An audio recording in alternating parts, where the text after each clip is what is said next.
good? Tweakers, everyone out there watching, episode 45. We back at it. TalkBall Tweakers. Um, Tuesday right now, we're recording on almost midweek. How we feeling? College basketball. Most of what we're going to be talking about today, pretty much all we're going to talk about today is college basketball and conference tournaments coming up soon. March, it is March, you know what I'm saying? It's about that time of the year, so we're getting to the thick of it. How we feeling, gentlemen? It's the I best said month of the year. March is in the air. That March Madness smell, it's in the air. I feel it, and I can't Now, wait for it. now all of a sudden, everyone's a college basketball fan. You want me to fill you in on the past 5 months? It's so good of a sport that I get so mad. I'm excited when March comes around, but I also get upset because it's just like there will be casuals that tune in and win the bracket pools and all that. Bro, I've been dialed in since October, so this ain't new. Let's get into the action. That's it. That's all I want. Yeah. Yeah, no, I feel like this tournament's gonna be very interesting. I'm excited for this one. This one's gonna be fun. I mean, they've Yeah. said this is like probably one of the most loaded drafts, which means this is going to be one of the most entertaining March Madnesses, which is pure talent everywhere. Just even on Yeah. teams that you don't think can win the championship, still are loaded, which is Right. pretty amazing in my opinion, especially in the top 25. Speaking of the top 25, do we want to start there with the question mark that a lot of people are talking about in Miami of Ohio? Yes, but before we do that, you're forgetting something. Let's Hog talk ball. Talk ball. ball. I'll start us off. Miami, Ohio is 29-0 right now. And I totally just stole the host for thing from Toussaint, but they are 29-0. Two more games by the time this gets published. Assuming it gets published before Saturday, they'll either be 30-0 or 29-1. I'm going to throw it to Blake immediately because he came on here with some thoughts. But the one thing I'm going to say is if they have one loss, whether it is running the table and then losing in their conference tournament, or it's losing one of these games and winning their conference tournament, they should be in the field of 68. Yeah. Query, So go for it. so I mean, I feel like I think if they have I think if they lose, well, I don't care if it's their last two games of the regular season or if it's in the MAC tournament. Miami Ohio should be in. Absolutely should be in. They should be a lock for March Madness. There shouldn't be any question as to if they're going to get in or not. Obviously they're in the MAC. Shout out MAC. We're Maction people over here, especially me. So shout out to the MAC. Obviously they're in the MAC, so Sir, go those Eagles. those teams, go Eagles, of course. Those teams have to usually, you got to win your tournament and you punch your ticket in. Not many other teams obviously get in if you don't win that tournament. Usually it's just the winner. So I feel like a lot of people are talking about, like if Miami, Ohio doesn't win their tournament, then like they might not be in. I don't think that should be the case at all. Um, now, I don't see a world where Miami, Ohio doesn't win their tournament. I mean, they've been dominating the MAC this whole year. They had that one game recently against Western Michigan, obviously.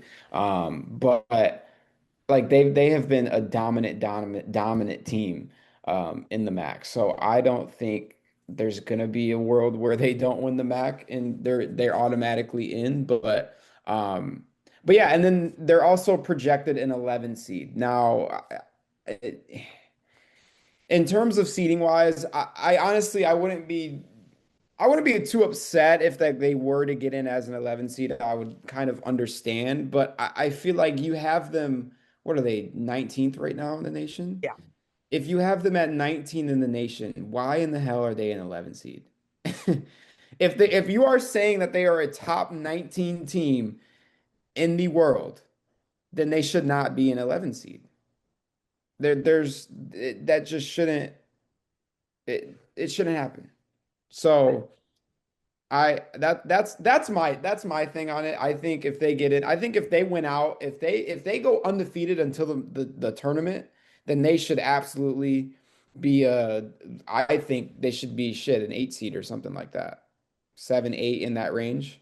Um especially if they went out. You can't just give an 11 seed to an undefeated team that went undefeated the whole year, the whole regular season, and then won their tournament, and they're an 11 seed. that would be so disrespectful. So that's just my take on it. No, I agree with you. I think an 11 seed, like right now in bracketology, fine, whatever. I'm not going to throw around quad one, quad two, because most people don't even know what that means. But what I will say is if Miami, Ohio wins their conference tournament, they'd be what, 35-0 or something? 8, 9, that's fair. I mean, when you're looking at strength of schedule, strength of record, like it's not great, but what do you expect? They're in the MAC. I mean, Exactly. it's not like they could control who they play to an extent. What's most impressive is just that they win every game the way they do. Like they've had some blowouts, but they've also had games like the last one. It's a buzzer beater when you come back. Like battle tested might not be the word because again it's the MAC, but they keep on winning, and you could only play who's in front of you. And so come, I don't know, the MAC champions, they should absolutely be an 8 seed or a 9 seed and give them one of the teams that maybe should have been on the bubble because that's probably fair. Um, yeah, that's pretty much how I feel about it. I think some people also thought that Peter Suter was going to be out. He's not out. And that changes, doesn't really change a lot, but it clearly means they deserve to be in if your best players in. And so, no, if they went out, they should absolutely be a 9 seed or an 8 seed, as high as a 7, depending on how they went through the MAC tournament. Yeah, I agree with both of you. I think they deserve it as well. I mean, the one thing that makes March Madness such a beautiful event is the fact that it's not college football where we're debating the best players. Like we were concerned about JMU, right, being in there because even though JMU had a great season, did they fit with the rest of the teams? The answer was no, right? They weren't a power conference team.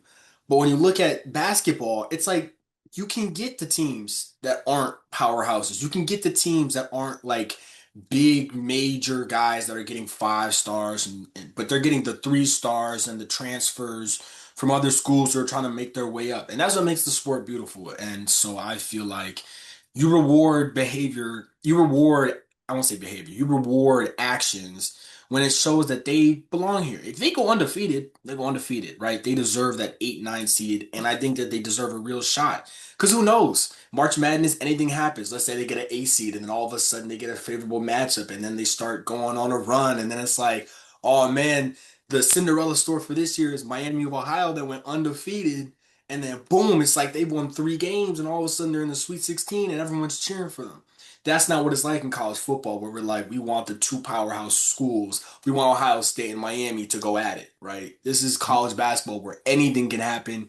We've seen things, we've seen Northern Iowa win on buzzer beaters. You know what I mean? We've seen crazy stuff. So I feel like just like y'all, I mean, we didn't, preface it, but Bruce Pearl was basically against it. He was like, well, I don't think that they're one of the best teams in America. Who cares? It's March Madness and they're undefeated. Like, you should reward teams like this that you should promote the sport. That's what it really comes down to is promoting the sport. More people are gonna watch. Like there's someone in Idaho that doesn't watch the sport, but all of a sudden they see Miami of Ohio make it. Now all of a sudden they're rooting for Miami of Ohio. They're tuned into the games. They're celebrating it. They're posting it on social media. They're happy about the game. Not everyone wants to see the same teams. I like Duke and Kentucky and UNC, but I don't want to keep seeing those teams only. You know what I mean? I like seeing those teams, but I want to see, variety. I want to see a team that hasn't been there in 60 years make it, especially if they go undefeated. Yeah, Exactly. and like what you said, with the Power Four teams, I mean, that's what it's going to be because that's what college basketball is. Um, On the Miami, Ohio front, I actually want to say I'd honestly rather them not slide into an 8 or 9 seed and sort of stay in like 10, maybe even 11, just because the 7-10 and 6-11 is much more of an upset than the 8-9. And I would much rather Miami, Ohio, if they get out of the round of 64. I do not want Cam Boozer and Duke waiting for them or Jackson Vandenborg or Michigan. And so that's why I'm just like, I'm sort of okay with where they are. Like in bracketology, they're playing Kentucky right now. This is Joe Lenardi's. Like I know I said it before, you guys. Kentucky's playing well, but they could beat Kentucky. They could shoot well. Kentucky has bad offensive nights. If you're an 8 seed, you're not beating Duke or Michigan. They might not even beat who's in front of them. To Bruce Pearl, very fast. Is Miami, Ohio a top 64 team in the country? Maybe not. but Auburn has lost 7 out of 8 in the SEC. Quad 3 loss to Ole Miss. Got absolutely railed by Purdue early in the year, railed by Arizona, lost by 30 to Michigan.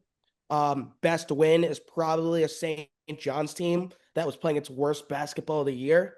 And then going on Wake Up Barstool, which, by the way, why are you going on Wake Up Barstool to do your analysis and saying DePaul is last in the Big East when DePaul isn't last in the Big East? That's an awful look for you as an analyst. Do some fucking research. So look, I'm all for people standing on their takes. I'm all for it. And you guys know that because I'll stand on all my takes and stuff. But we know, and one thing we learned going to journalism school, if we're going to make a take, there's got to be research behind it. You have to have real information. What's his Yeah. real information? Like he No, wasn't using anything. Like he's just like, I feel this way. Look, I'm not going to call him tweaker of the week because there's other people, but also you are one of the most accomplished college basketball coaches of the past few years, right? Still didn't win a national championship, by the way, and lost in the Final Four twice. Well, get that out of the way. You lost to a Florida team that you should have beat the first time and the second time, and the other time you made your player do a boneheaded foul on a 3-pointer to lose in the final second. So Bruce Pearl, go with that. But why are you picking a fight with Miami, Ohio? no, Why? exactly. Why? True. And by the way, like last thing, and then I'll do it. I'm not trying to crap on TNT too much. And then there's Jalen Rose, unbiased reporter, going, Michigan is the best team in the country, which is fine because unbiased people say that too, but saying Michigan can do no wrong. Oh, the Michigan man thinks Michigan's the best team in the country and doesn't have a flaw. It's just like, TNT, what are we building out here? You lost inside the NBA. Put your researchers on something viable. Yeah. Apologies. That wasn't even a bash at Michigan. It's just like, Generation rant right there. what are we doing, friends? What are I we? was I was gonna say we got an early tweaker of the week. We got an early tweaker of the week Me? segment right there. Yeah, that was funny. No, Good. not you, No, not you as no, tweaker of the week, I but I'm know. saying like that was, we got an early one right there. So I'm Bruce Pearl. Yeah, But no, I feel it though. I feel it though. That's I totally agree. I think that my whole thing about it is, and this is the last thing I wanted to say was Toussaint basically took the words out of my mouth was like you have to reward them at some point. So that's all that I was saying. And I like the point that you made up that you brought up, Jake, about I would agree that I would rather have them, I guess, in a maybe like a 10 seed range because it's like yeah you'd have unfortunately Duke or Michigan waiting for them. So.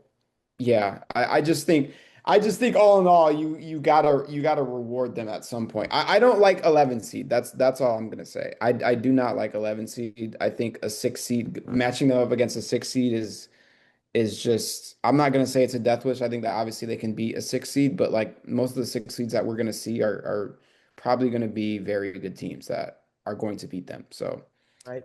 I'm saying. Yeah. Do we have anything else to say on Miami, Ohio, or should we just get into the wider scheme? Do you have something? No, I was just gonna say like to Pearl's point, do I see them becoming a Cinderella? Not really, just because they've had not that I don't believe in them. It's just like I feel like when you're undefeated in the regular season and you carry that into the March Madness tournament, you're gonna get a shock, like just a little bit. Like even because, like you said, your competition is the MAC, and I wholeheartedly agree with y'all in terms of they deserve this spot. But like I said, this is one of the most talented drafts, which means spread across countless teams in the top 25 we're gonna see a bunch of studs go to like teams and really change the culture in a lot of franchises. So like even if they somehow get like I'm not saying this is what's gonna happen, but like a St. Mary's. St. Mary's is probably gonna beat them. I mean, St. Mary's always gives Gonzaga a run for their money. Oh, beats They beat them. them the other night. Yeah, they always beat Gonzaga at least once a year. So like even a team like that, it's like you still have problems. And could they be a Cinderella? Sure, but usually Cinderellas are teams that get in, they had an okay year, and then somehow they just play their best game of basketball when it calls for it in the tournament. So like if they meet a 6 seed, let's say they meet like I don't know a team that would be qualified for the 6 seed at this point. I don't I have to look at Joe Lunardi's bracket, but like if Kentucky they right now is right, one of So them. yeah, like Or Kentucky BYU. Yeah, I mean, AJ DeBantis dropping 40 and declaring himself as the number one pick. Like, Well, I honestly, I would argue though, because I would argue that about BYU because BYU plays very bad games some nights. They very lost Richie true. Saunders and they've been awful since. Yeah, So I would argue that they could absolutely beat BYU. they Yeah, I could. mean, like, They no, got they got housed by UCF. I mean, they got blown out by UCF. you guys are bringing up like awesome points. Like, let's say if they stay in the 11 seed, the 6 seeds in Joe Lenardi's bracket right now are Louisville. They have terrible nights. They live and die by the 3. It's Carolina with Caleb Wilson. I just cannot. I know I'm a Carolina fan. They're not beating North Carolina with Caleb Wilson They because don't that's beat North just Superman. Carolina. Kentucky, they could beat Kentucky. Kentucky, just like Louisville, lives and dies by that, and they have really off shooting nights. And BYU lost one of their best players. And so if AJ has a bad night, then it's totally possible, right? And one Yeah. other thing that I But think that's some not people are happening. losing, But keep going. no, we talked about this last year in our March Madness thing. People have to change their meaning of Cinderella. A Cinderella is still, it's not only the people that go or the teams that go far in the tournament that aren't supposed to. Which, by the way, since it became the Power Four, you had NC State as an 11 seed make the Final Four. And then last year, you had a team like Arkansas who was a 10 seed beat St. John's. Cinderellas still exist. They're just going to come in the form of these Power Four teams. You're still going to get teams like a Miami, Ohio, or a, I don't know, a USF or St. Louis. There are mid-major teams that could make a run. But in the grand scheme of the tournament, like the term Cinderella has really changed, and some people are just not going to let go of it, and that's fair because that's what tradition is. But like we're so used to it. Like if Miami Ohio totally can go on this run because all you need is a bid. All you need is a bid, and then all this talk doesn't matter, My right? thing is like, would it even be a Cinderella run if Miami, Ohio did this if they're walking into this tournament undefeated? It depends on who they beat. Like I I I, I understand they're 34 and 0 or whatever it'll be. Let's say they're undefeated. If they beat a team that's like an SEC powerhouse, it's maybe not Cinderella, but it's an upset. yeah. Their Cinderella I story would just extend to the beginning of the year. Like it would be a whole season Cinderella story. yeah. I Right. mean that's my thing. It's just like I think it just goes back to what Jake was talking about the term of Cinderella. Like what is it really? You know, because it's like okay, if they make a run and they're undefeated walking into this tournament, maybe they're just a really good fucking basketball team. Like Maybe. maybe if they were in the ACC all year long, they would have still been not undefeated, but they would have been a top 25 team still, you know? Like maybe they're just a really good basketball team. I don't know. So that's all. Maybe, but when they see a future NBA prospect come across them and he jump 40, you're gonna be Right. like, But because that's my AJ, thing see, though. AJ dropped 29 a game. Like since for the last like 3 weeks, he's dropped literally like 29 a game. So Since Ricky's been out, yeah. yeah, so he it don't matter. AJ gonna hit him with some nasty tween cross to the rack dunk on somebody, and they're gonna be like, uh-oh. Oh, that's fine. But like that's fine. But they can still beat him though. Like they can still beat No, they like could definitely win. that's That's not the all. problem. I just think like the thing about the whole term March Madness is like anything can happen. Any team could just catch fire. Because remember UNBC beating Virginia? We had never that had never happened. A 16 Oh, seed had yeah. never been a number one seed in the history of March Madness. And they beat them FDU by was the shortest 20. team in the yeah, FDU was the shortest team in the freaking field, and they Yeah, beat Purdue with 7-4 that, Zach Edey. Yeah. that was So they but Like, they they very well could just catch heat and then like it's possible they beat UNC. I find it like this much yeah, possible, but there's a they chance, right? could. They Also, could. It's like I know we joke about this a little, and all sports people do, all college sports fans. Do people really want a piece of action? Like, come on. no. That's like Like no. Miami, Ohio, the style they play with, like they will drag teams into the fight. You're No, not that's stepping into BYU's ring. You're stepping into Miami, Ohio's ring. That's yeah. the thing, Mr. Maction. Take us away here. Like, come No, on. that's what I'm saying. Do you really want to fuck with Maction? I don't know if you really want to fuck with Maction. I'm being for real. I'm being so for real. They have 7 guys in double digits. Miami Ohio has 7 guys averaging double digits. Like, bro, at least two of them gonna be on the G League team by the end of the season. Like, they're gonna be on G League teams. Like they gonna make a name like Jet Golke. Never heard of that man in my life. All of a sudden, he's an Oakland legend. for real. For real. No, like dead ass. It's Maction. So They they could very well beat the shit out, especially. Oh, don't get me started. If this is a fucking night game, if they're in a fucking night game, this is where this Like is a where random action a fucking random thrives. Thursday night, like a This is where random, action fucking thrives. You kind of riled up. We will dude, I'm be telling you. banging on the fucking drums, bro. I swear. Can I I swear. lay out the dream scenario for Miami, Ohio? All You right. get to like a 10 seed or a 9 seed or something. You play on that Thursday night. You're one of the last 4 games. So I'm talking like 9:57 or 10:03 tip off against a team that's had to wait all day. Fans are tired after the first day and how active it is. And there's one more game. Just like Power 4 team against Miami, Ohio. And teams be sleeping. And then Miami, Ohio's not. They're licking their chops, dude. Yeah. They're Yeah. licking their chops. Action's running through the fucking veins. Exactly, They're because just, they've they're been there. just, yeah. I can imagine them just raining threes on the team. They have no idea how to stop it. Just. Exactly. And then like one more thing too, like I don't know if you guys saw this. There's like a flight charter, so they're not going to be able to pay for flights for all the teams. I like there's like a flight shortage. Miami, Ohio paid for their own fucking flights every travel this year because they're not a Power 4 athletic department. So Yeah. they'll be there regardless. Oh, Kentucky, have fun arranging your own flights. yeah. We're Yeah. we're pulling it all out. But anyway, outside of the Miami, Ohio Redhawks, I think it's fair to say that Duke, Michigan, and Arizona are the top 3 teams in the country, regardless of what happens. They are the number 1 seeds. Yeah. Who do you guys think should be the 4th number 1 seed? Oh, And if you need a minute, I could go. I think it should be UConn. Okay. I think it should be UConn. I like the dynamic right here right now in terms of Michigan Big Ten, Duke ACC, um, Arizona Big 12, and then you get the 4th number 1 seed being UConn, a Big East. Like they're all different conferences. I like that. I like obviously you don't need different conferences, and that's not how this works. But I like that dynamic. I like that. I also just think that UConn has also been one of the best teams in the country all year long, and I think that they deserve the 1 seed. So I'm gonna go with UConn. Um, yeah, I'm gonna go with UConn. I'm Especially with Iowa State. Iowa State has not been playing good basketball No, recently.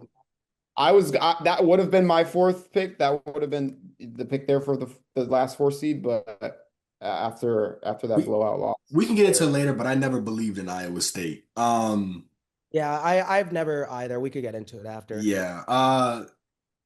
Yeah, I think it should be UConn too. They're probably been the most silent top 25 team, along with probably Gonzaga all year long in terms of just putting their head down and putting together wins. Nobody talks about UConn at all, and they could legit win it all. And they could do it in a very like quiet fashion. I mean, you got Mhm. Carabin who just got his jersey retired. You got Solo Ball, Reed. I mean, Mullins, who's going to be a top 15 draft pick. You got really good guys. And the thing about them is their coach. Obviously, he develops talent. Like you go to UConn, you know that if you're a top player and you go to UConn, you're gonna go in the draft. Like you know it's a player to pro pipeline. And so Right. they develop and really, really put forth like really good talent. And they're also always a good mix of veterans and young players. Like it's never just Coach Cal's, just freshmen on the floor, which to, some point is good to have all that talent, but you need people who have experience. You got Caravan who's been there, has the ring. You got Solo Ball, like I said, but then you got a mix with Mullins. You got Reed, who's a junior, I believe. Senior. Senior, that's right. Senior. Senior, and then you got guys who are freshmen who come off the bench. So it's like I really think that UConn should have that spot. If you want to say a team other than UConn, I'm gonna say it. You know what I'm gonna go ahead. say. Yeah, I, go I ahead. was Go saying, ahead. even Go ahead. I Let already me knew his I'll let you answer. have it. I'll let you have it. let me do it. Let me do I'll it. let you have it. On UConn very You fast. love this Yeah, shit. He was waiting. Hey, I knew he was gonna do it too. Serious. yeah, yeah, You've He been said, he waiting said, for that stop, shit. stop. yeah. Stop it right there. Very fast, UConn, because I think UConn, if they go into Madison Square Garden and win the Big East tournament, they they will be it. I think. I one more thing I wanted to say since we're on the UConn track is this team is not as talented as the two Natty teams, but they Not might be better. They might be better. Malachi Smith and Silas DeMary, two floor generals. Smith finally put it together. Dan Hurley's an incredible coach. The other team that I think should be a one seed, especially if they run the table the way they did. Vlog, remember, I'm not a Florida fan, but if you remember my March Madness stuff last year, and I'm still on that train. I'm not gonna say I'm rooting for this Florida team as much as I did last year. They were so much fun, but they're doing exactly what they did in 2025, where they smell blood in the water and they have been putting belt to A. What they did to Arkansas, ridiculous. What they did to other teams in the O Dome. The biggest thing for Florida this year was going to be their guard play, right? Xavier Lee and Boogie Flynn. Neither has played at a superstar level. But over the past month, they have played at a star level. And when you go with that national championship front court of Chenlu, who's gotten so much better, Condon, who's gotten so much better, Thomas Houck, 17 per game, he might win SEC Player of the Year. Florida's scary. And like Blake, you just said it, like you need that fourth conference as a one seed. It means more in the SEC. But yeah. Florida, like outside of that, they've won what, 9 in a row. They're perfect through February. They're getting hot at the right time. And so if you're picking a team outside of UConn, say UConn doesn't win the Big East tournament, because I do think if UConn runs a table, it's going to be them. Florida absolutely should be in consideration because they aren't only beating teams now, they are No, killing.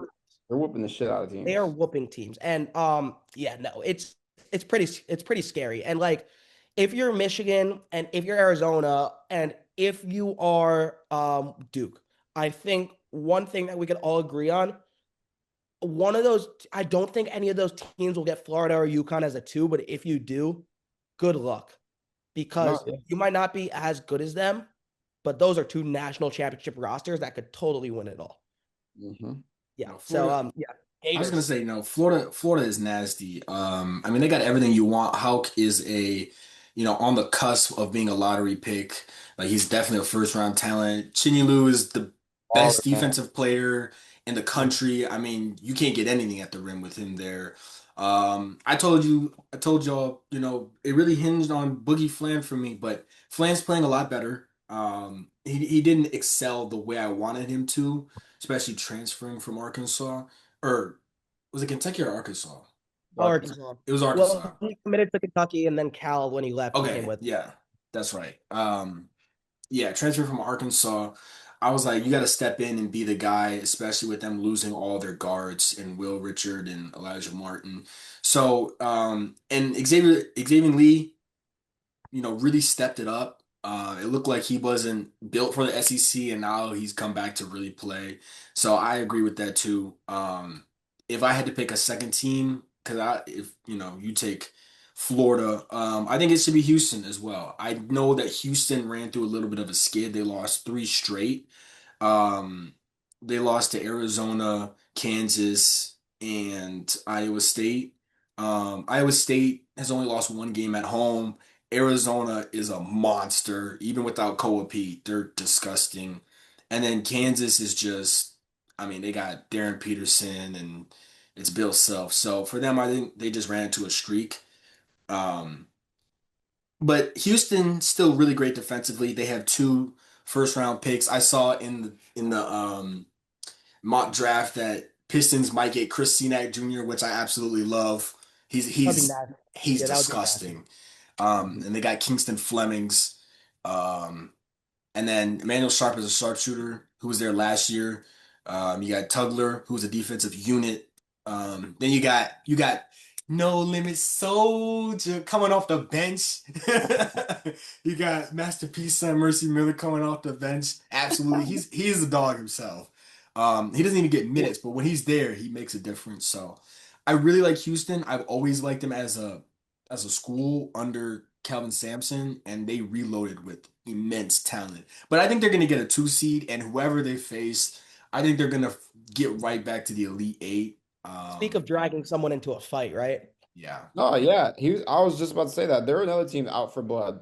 Yeah. Absolutely out for blood. After what happened last year, Yeah. like Yeah, nobody wants to play Houston in March. Nobody wants to play Houston at all. Yeah. Keep your eyes Uh, out for Emmanuel Sharp this tournament. exactly. Emmanuel Sharp sleeps on that. Yeah. Let me give you guys one more. What's a team that's going to fall up short of their expectation, of their ceiling? You could take it any way you want. If you need a second, I could go first. What's a team that you're just like, they are not going to achieve the goal that they set out to do? Purdue. I'm gonna call it like it Yeah. is. It's Purdue. Producer. That's my number one. I mean, they always get Purdue these. falling short in March, that's crazy. I mean, not much has to be said about them. They always overpromise in the regular season. They have this great regular season where they're always ranked. And then they get into March Madness and then they can't figure it out in certain games. The matchup isn't favorable for them. They don't things aren't working. I mean, Braden Smith, overrated. I'm gonna call it like it is. Just because you're the all-time assist leader or you're going to be, it don't mean jack squat. I mean, you can pass the ball all you want. Team ain't gonna do shit. Oscar Bluff, I mean, big for no reason. Uh, where do I even go? Fletcher Lawyer, man, that was Clark. What's his what high school did he go to? Um, Clarkston. Clarkston. That's right. The Clarkston Clarkston. boy. Clarkston legend.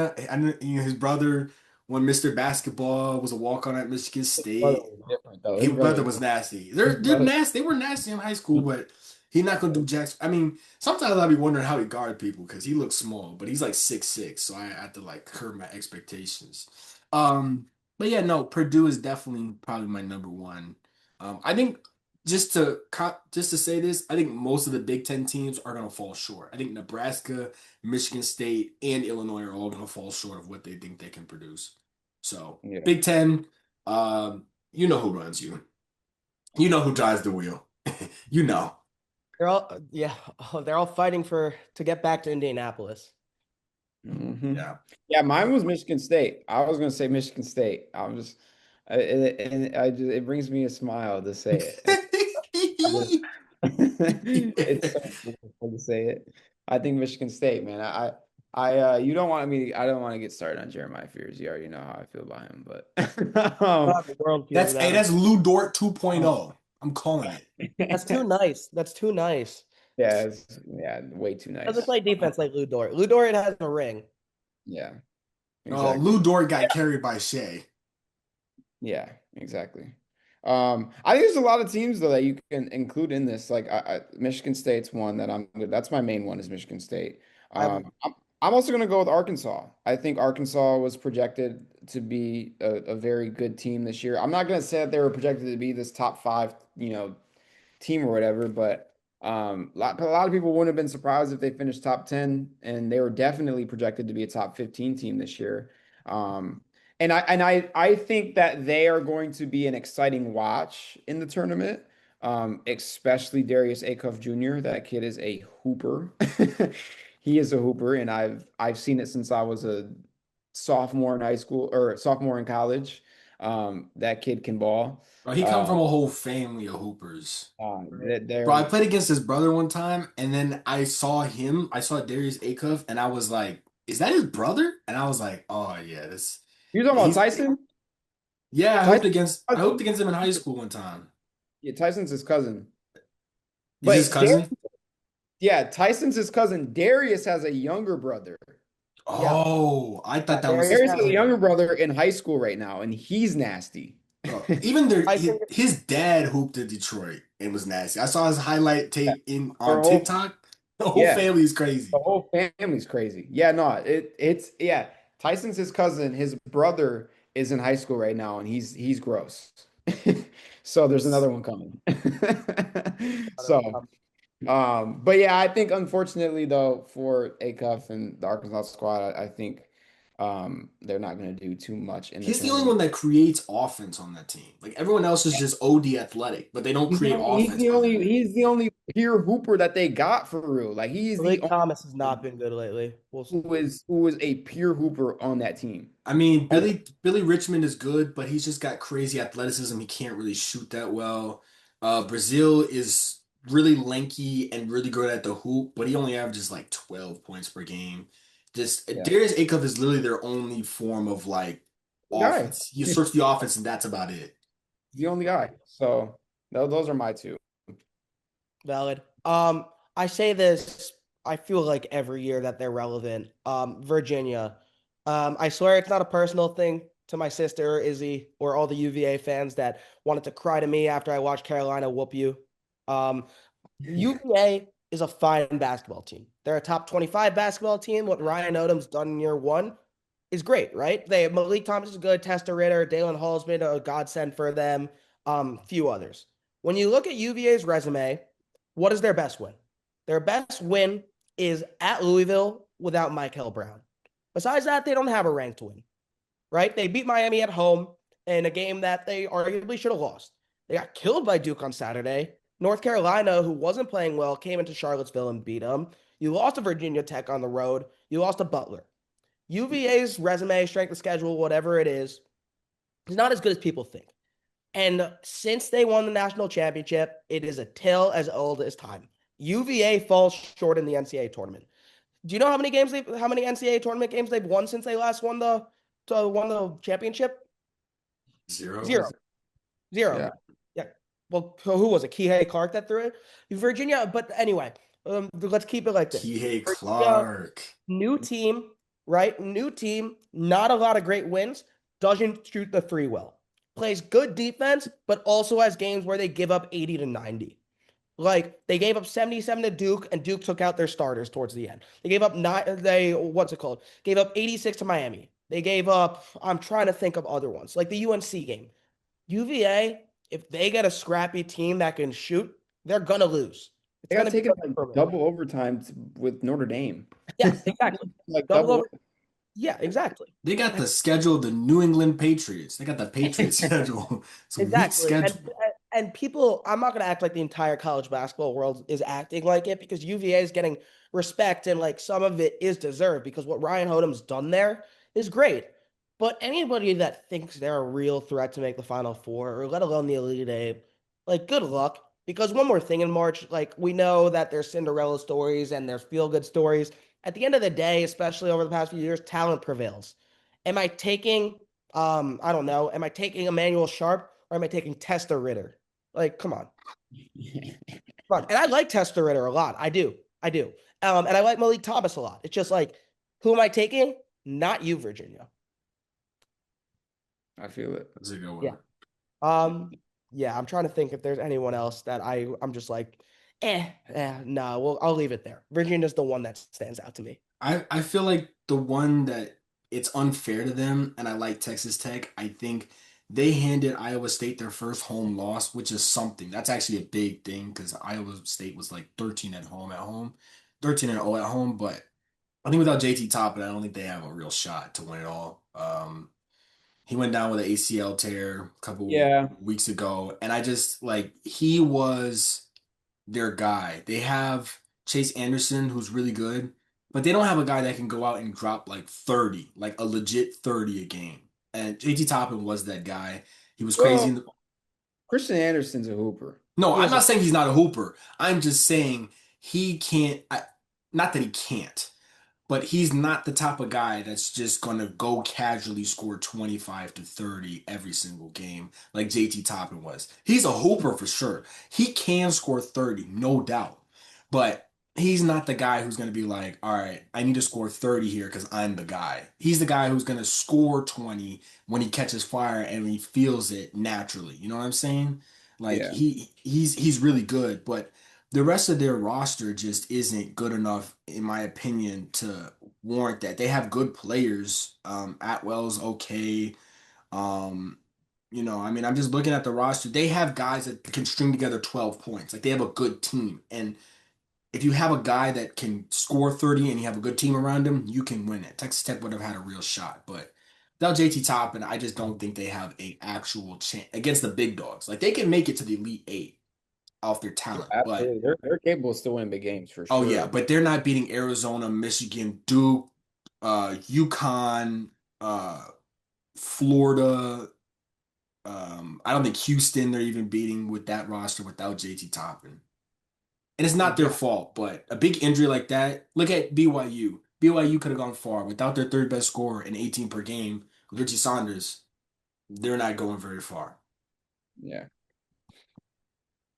Yeah. Um, I agree with that. It's just really hard.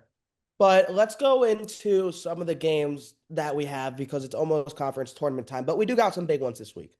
So let's talk about a few of them. I think the first one that we need to talk about is Duke Carolina.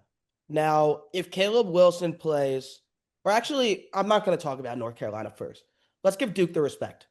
No disrespect to Michigan or Arizona. Right now, Duke's the best team in the country. And they're not only beating teams, they are steamrolling teams. They did against NC State. Again, NC State might not be that good, still steamrolled them. They did against Virginia. No, doesn't matter. They beat Michigan. Duke is the number one team in the country right now, and even more of a sure thing. Cam Boozer's the Wooden Award winner, and he wins at every level. So I'm gonna ask you guys this. I know you guys are Michigan fans, so it's sort of like, yeah, you think Michigan's gonna win. Like, will Duke be the team holding the trophy at the end of the year? I don't know. I don't know. I could rephrase the question too, if you want. I think that my yeah, I would yeah, I mean, I don't know. I just feel like Natty Champ sometimes is so hard to predict, especially with this tournament. I think I'll say this. I think it's going to be one of Duke, Arizona, and I'm a Michigan fan saying this. I think it's going to be one of Duke, Arizona, or UConn. I think Michigan without LJ Kaysen, I'm very, very nervous about how we are going to fill that void, how Michigan's going to fill that void um, without his production off the bench. So I think Now, Trey McKinney, time to step up, buddy. Trey Yes, McKinney's going to step up I huge. like Elliot Cadeau and Trey McKinney are the two guys who are going to have to step up huge, McKinney's huge. gonna have to drop at least like 10 a But game off the Trey, bench yeah, Trey's absolutely going to have to. He's going to. I mean, he was already stepping up in a big way. He's going to have to now and be fill. defensively, like really good defensively. Yeah, exactly. So I don't know. I'm not saying Michigan can't win it without OJ Kaysen. That's not what I'm saying. They absolutely can.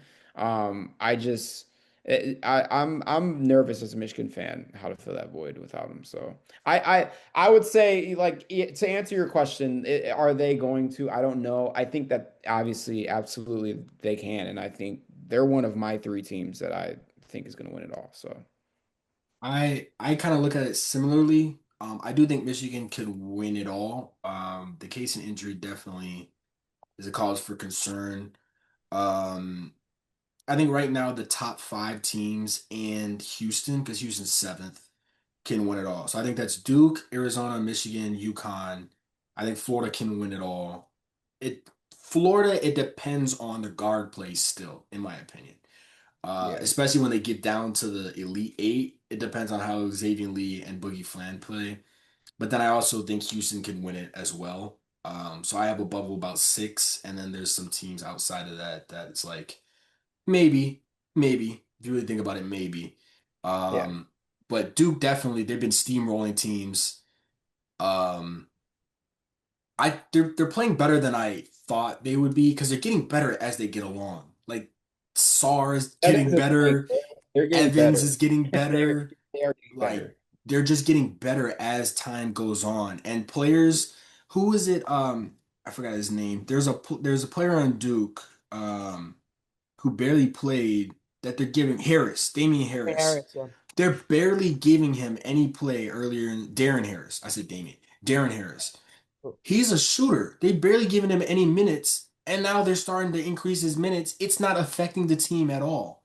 Like Yeah. usually when you change rotations and people's timing, it affects other people, right? You got Caleb Foster, who's a great facilitator, Caden Boozer, who's a great facilitator, and then you got Darren Harris coming off the bench, who's a great shooter. Like they have everything you need. Um, it's hard to say not Duke, but I'm not gonna say my team who I think is gonna win because I already have a team that I think is gonna win. It's not Michigan. Um, but I do think there's out of the six teams in the bubble, I do think I have one team that's gonna win. Um, but again, like Duke is just again, like I said this in the last episode. Remember when they had that star-studded freshman class? It was Zion, Cam Reddish. RJ Barrett, and everyone was like, "Yeah, nah, give him the trophy, give him the trophy." And then they ran up against Michigan State with Cassius Winston and lost. Hmm. So they could match up against a team that is not preferable to them, and then Boozer isn't as great, or Sarr doesn't contribute, or Evans doesn't do this, or Nkongba goes down with an injury a game before, and then all of a sudden it's not the same. You know what I mean? Yeah. Yeah, no, I feel that. I mean, one thing about Duke, sort of similar to UConn, they're not talented at all, or not talented at all. They're not talented compared to like the Cooper Flag teams or the 2015 team in terms of the group of talent. But John Shire said it really well. Was it yesterday? It was either yesterday or Saturday, where he said, "I'm so glad that we stayed in-house and didn't attack the portal." Because you look at their guys outside of Cam Boozer, Isaiah Evans spent a year there last year, grew. Caleb Foster, year 3, grew. Patrick Gongba, year 2. And so you have these experienced guys that are playing like a team, flat and simple. And you're seeing that not only with Duke, but with Michigan and with Arizona. Arizona, like you add Koa Pete and Brandon Burries, two talented guys outside of that. Jaden Bradley was there last year. Del Orso, there last year. Krivas, even though he was hurt last year, he was there. Michigan, other side. Michigan attacked the portal a little more, right? Like Yexel, Elliott, Morez. But then you have guys like a Kaysen, who was there last year, or a Burnett there last year. And so experience still matters. It still very much matters. And then don't even get me started about UConn and Florida, the returners they have. Like it's just like it makes a difference. And I Yeah, think we are seeing that. absolutely. Yeah. But look, we could talk. Let's do a few game predictions before we get out of here. And I'm gonna go to the weekend because yeah, let's start with Duke Carolina. Can Carolina go into Duke and beat them? No, it's not happening. It's not. I got Duke. I got Duke, man. Shocker, shocker. They've Come on now. They've been playing too good. And y'all know me. Big Blue Devils over here, dog. Yeah, no, I think even if Caleb Wilson does play, um, which I don't know, what's his timeline? I haven't. A lot of people don't know it. It sounds like he'll either be back for the Duke game or the championship game. Pretty much the way UNC put it is he's doing all individual drills, waiting to be cleared for contact. Gotcha. Okay. So I mean, I don't know. I could see him coming back, but I don't know. I think that even if he does come back, I got Duke in this one. Um, in Cameron. Um, I like we said, Duke's been getting better as the season has progressed. I think that they are obviously. I don't want to say that they're at their peak because I think there is a whole nother gear that they could shift and they could get a whole lot better. Um, which is why I think they can win the tournament. But yeah, I don't know. I like Duke in this one. I think the way that it took UNC a lot to beat them last game. Obviously the buzzer beater by Seth Trimble, but um, I don't see that happening in Cameron Indoor. Mhm. Duke in this one. Yeah, I don't really have affinity to either one of these two teams, but I'm gonna go Duke as well. I just think they're playing their best brand of basketball. They're at home and they lost the last game on a buzzer beater. I think they want their get back. And like I said, they're playing their best game. I think this is Boozer's staple. Like everyone already has him for national championship or national player of the year for the Wooden Award, but I think this is where he stamps it and really says like I'm the Wooden winner. Like I'm about to put 30 on y'all at home after we lost in a buzzer beater, and that's our one of our only two losses against y'all, and I'm not gonna lose again. Again, can't you know whenever these two teams play at home, it's always a movie, it's always loud, and they're gonna play off the crowd. Even if Caleb Wilson comes back, I think he would be on a minutes restriction, and he might still drop 20 on a minutes restriction. But it's like when he drops his 20. It's not that you drop 20, it's when you drop 20. So if they're like, it's close down the stretch, we need you, Caleb. Oh, but my hand, they might force him to play, but they also might say we have enough in, you know, our record and a resume to say if we lose this game, we'll be okay. So let's not force you down the stretch to play high minutes, high stressful minutes. Um, but yeah, I think Boozer has a stable game. I think Isaiah Evans also has something to prove. Last year he was kind of overshadowed by Flag. This year he can be a lottery pick, and I think he wants to staple that. Um, he shifts up and down every single time I see um mock drafts because they're like, well, he's really good, and then they're like, well, this player might have shown a little bit more, and so I think he really wants to make a staple for this game as well. Drop 20 plus to really staple it. So I have Duke. Yeah, I mean, look, I'm obviously rooting for a team. This time I won't be in the press box, so it's actually nice that I could like keep my emotions out there. Even if Carolina needed this game, which they don't, I'd still take Duke. Rivalry means more. Duke lost the first one in heartbreaking fashion, and they're also just straight up a better basketball team. If Carolina needed this and they were rushing back Caleb Wilson, and Duke really doesn't have too much to play for besides the fact that it would be beating their rivals, which by the way is still a big thing. I maybe would take Carolina, but I probably still wouldn't. It's Duke at Cameron Indoor. I think Duke's going to beat them, and then it'll set up a good round three because the way the ACC championship or tournament bracket is, it sort of looks like Duke and Carolina are going to play in the semifinals. And so that'll be cool, but I'm going to go with Duke there. Next one that we got, we're going to do just a few more. We'll get out of here. I'm just doing this because of the discourse surrounding it. Auburn at Alabama. Can Auburn get their signature win? Uh, They beat Alabama at Alabama last year, remind you. But then again, that team was completely different. Completely different Auburn team. Exactly. Yeah, I don't know. I think I'm gonna go with Auburn, or I think I'm gonna go with Alabama here. I'm not gonna pick Auburn. I think Auburn's a shit show. Unfortunately, like it's just they're just not the same this year. And it's not a shot at anybody at Auburn. It's not a shot at anybody on Auburn. I think Bruce Pearl's son. I think Stephen Pearl has done a great fucking job. I mean, you got to think about what he inherited that team like what 3 months before the season started or something like that. Like it wasn't too long before the season started where he was like, "Oh shit, okay, I'm the guy." So, I think he's done a great job with what he had and what happened before the season started. Um, but I'm gonna go with Alabama here, and especially with what they did, they just came off a huge loss, as well. So I'm gonna go with Bama. Yeah, I'm going with Bama too. I don't like Auburn.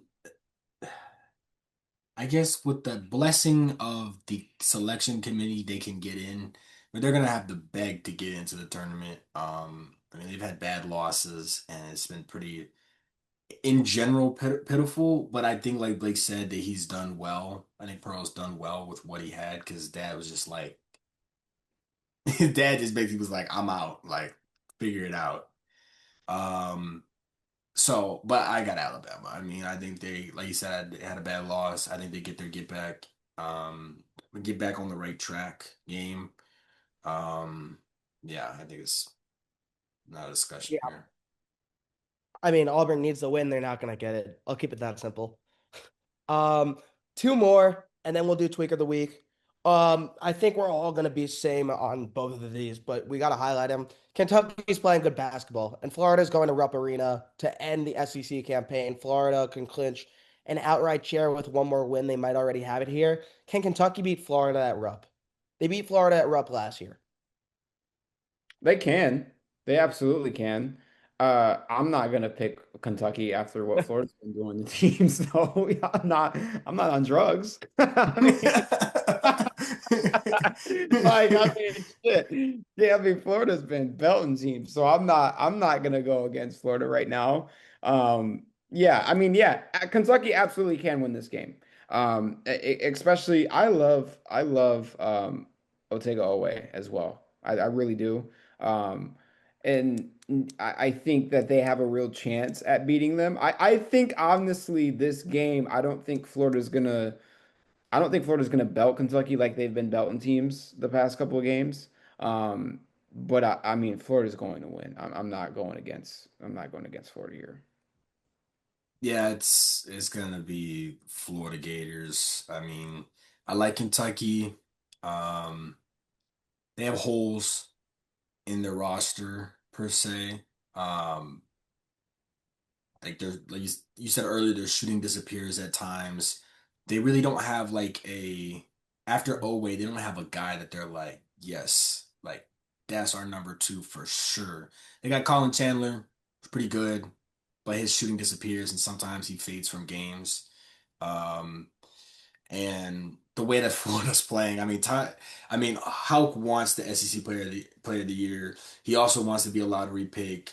He's poised to win another. He just won a championship, and he's playing like this after winning national championship, which is crazy. Um, and I just think they walk right in and walk into your trap, take over your trap. You know what I mean?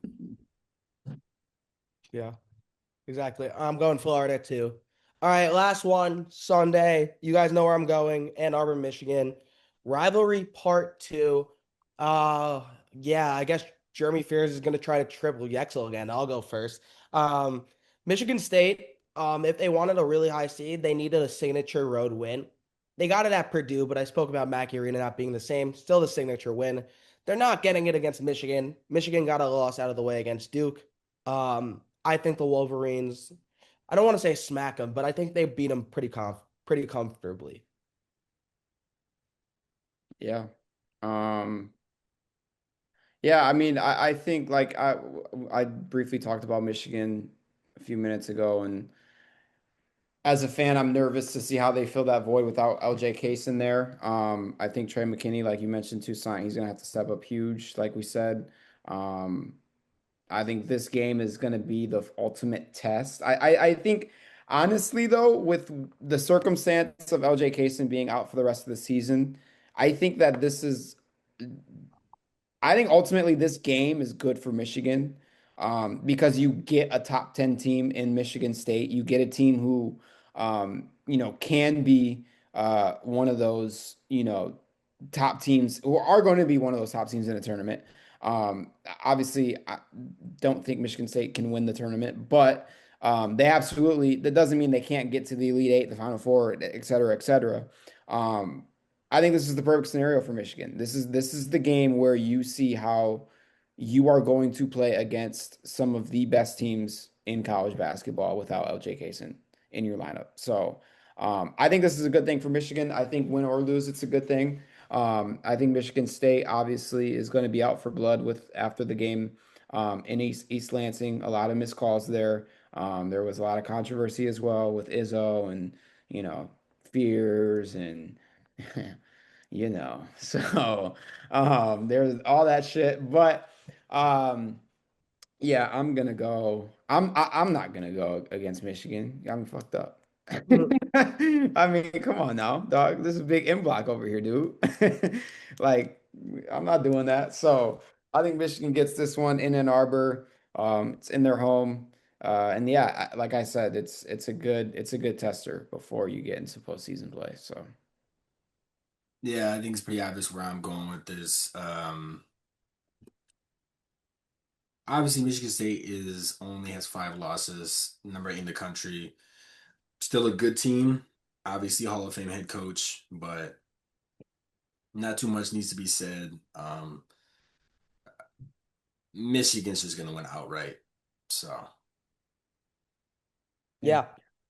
Yeah. Yeah, I wasn't expecting you guys to pick against Michigan, and that's fine because Michigan is very good at basketball. All right, tweak of the week time. Uh, who wants to go first? I got one. Let's Go do it. ahead. All right, my tweet of the week is Steve Kerr and the Warriors front office. A couple years ago, they drafted someone named Jonathan Kuminga. Now, Jonathan Kuminga, that's the craziest nickname I've ever heard somebody come up with. Internet is crazy for that. All right, Kuminga got drafted seventh. I can't remember what year it was, but he got drafted seventh. Now, when he got drafted seventh, he came out as one of the best players in the country out of high school. Went to the G League team, Ignite, and then win the draft seven to the Warriors. Since then, he's been in the doghouse several times the last past few years by Steve Kerr. Then he gets traded to Atlanta, and all these stories start flying out, right? As soon as somebody gets traded and it's bad and there's tensions, all these stories start flying out. Apparently, you know, they wanted him to fulfill an Andre Iguodala rule. Now, Andre Iguodala was Andre Iguodala for the Warriors because they had Steph Curry, Klay Thompson in their prime, and Kevin Durant for like 4 years. So you don't need another superstar who's going to come to the team and average 20, 25 a game. That's not what you need. You need glue guys. All right. That's how you win championships. You get two, three superstars, and then you get a bunch of glue guys. That's why Draymond, he's not a guy who needs to score 30. There's a reason why they got other glue guys. There's a reason why they didn't have a superstar center. You know what I mean? They wanted Jonathan Kuminga to be Andre Iguodala on a team that didn't have a number two scorer. Meanwhile, they're letting Brandon Pozinski build a brick house every single game like he's Steph Curry in his prime. The man came out from Santa Clara, and I guarantee you, if you go on Twitter and you look at the Warriors Twitter, right? The Warriors community on Twitter, this is the only time in my 23 years of being alive I've ever felt sad for Warriors fans because you had Steph Curry in his last final years, and you're trying to make somebody into Andre Iguodala when he literally just got traded and he's averaging like 20 for the Hawks. He's averaging like 20 a game for the Hawks. It's the thing that you needed the most was a reliable scorer, and you just traded him because you tried to make him into Andre Iguodala. That has got to be the most brain dead thing I've ever heard. We need a number two scorer, so we're gonna let the left-hander from Santa Clara who can't put up good games, just initiate a terrible offense. Like I don't understand it. I gotta say this. One of my bucket list things in life is to be a special advisor to an NBA team just to hear the stupidity that goes on in these front offices and these coaching staffs. I'm so serious. There has to be like an explanation because sometimes there's just some stupid people like I and maybe it's a crazy take, but I think Steve Kerr is overrated as a coach. That's my opinion. I think he's overrated as a coach. Um Mark Jackson had that team in the playoffs before he got there. He helped them win 4 championships. I'm not undermining that, but also you can't seem to manage big egos. You let Draymond call Durant. Uh, you got Durant kicked out. You got Jordan Poole kicked out, and now you got Kuminga shipped out, and all three of them have thrived in other locations. All right, except for Jordan Poole, he's just out there doing whatever. Um, but in my opinion, I think Steve Kerr is a little overrated as a head coach. I think he's a good coach. I don't think he's a bad coach, but you can't sit here and tell me that he's one of the league's best coaches and he's mismanaged three talented players and let them all walk simply because he couldn't handle, the right situation. So, Trick of the week, Steve Kerr. Just know when Steph Curry retires, you ain't gonna be in Golden State no more. They firing you as soon as Steph Curry retires, they're firing him. I'm telling you. I'm telling you right now, as soon as Steph Curry retires, he's either gonna step down or they're gonna fire him within a year or two because the team is gonna be buns.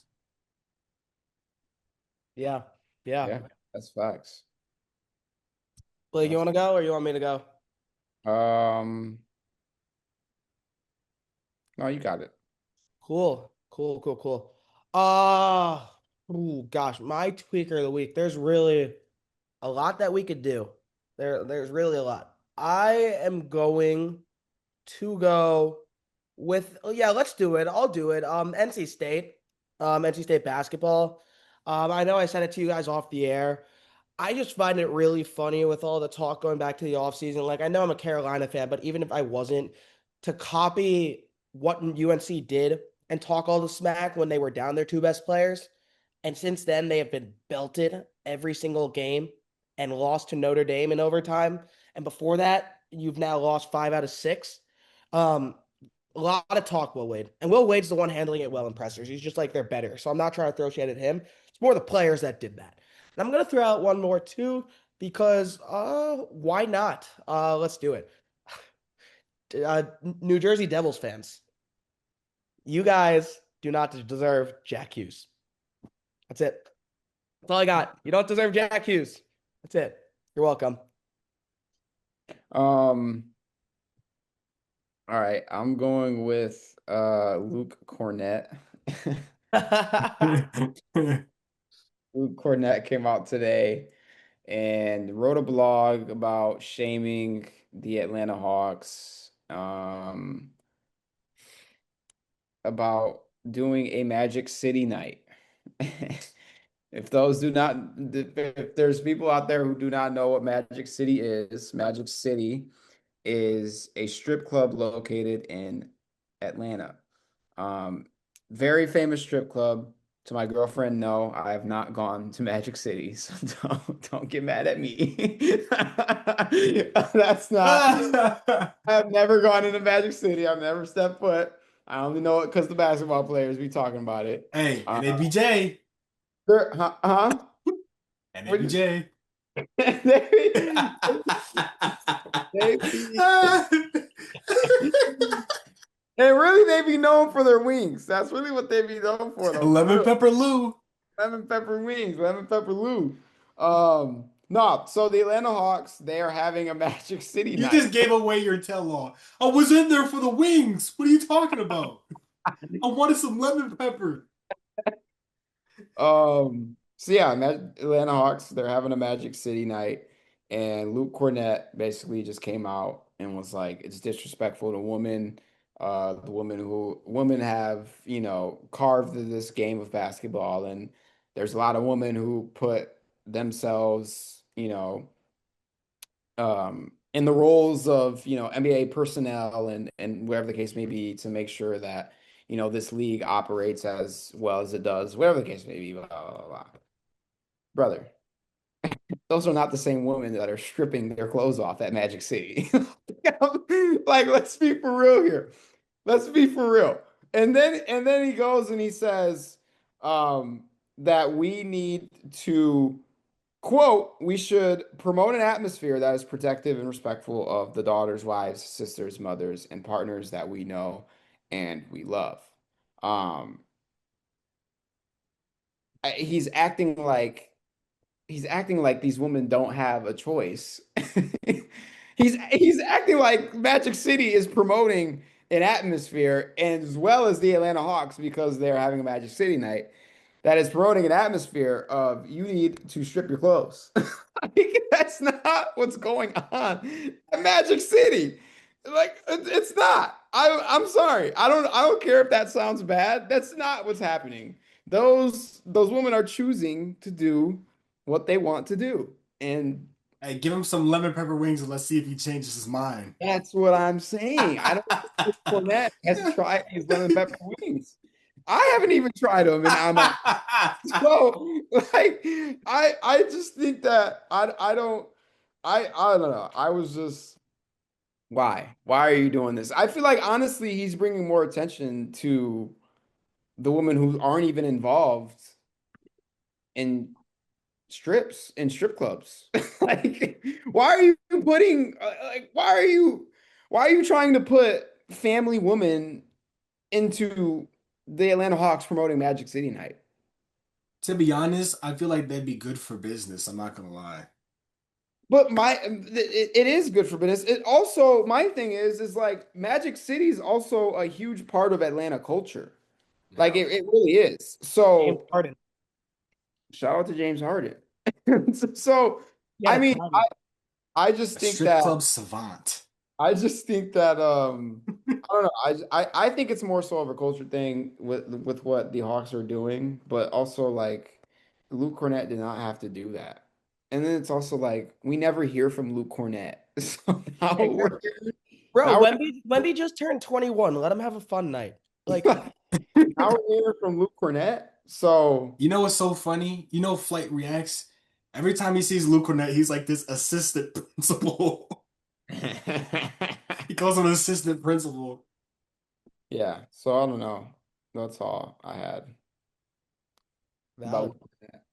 about getting mad at Magic City night. I don't know. Well, one more thing I want to mention before we sign off. Team Israel beat the Marlins. Yes.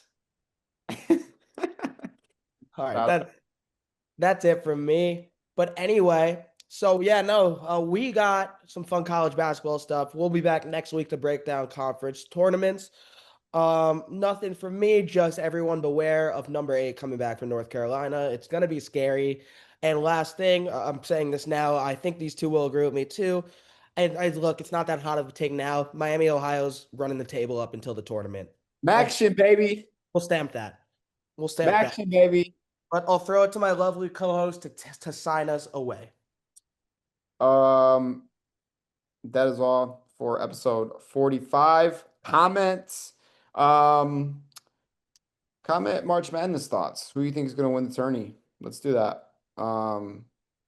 Yeah, March Madness is around the corner. The March Madness smell is in the air. So we are right away, moments away from the March Madness tournament. Run up socials, Instagram, TikTok, run up our YouTube, like, comment, subscribe, share it out to everybody, your mom, your grandma, whoever. And yeah, promote the shit out of this and keep supporting. That's all. And stay fly, of course.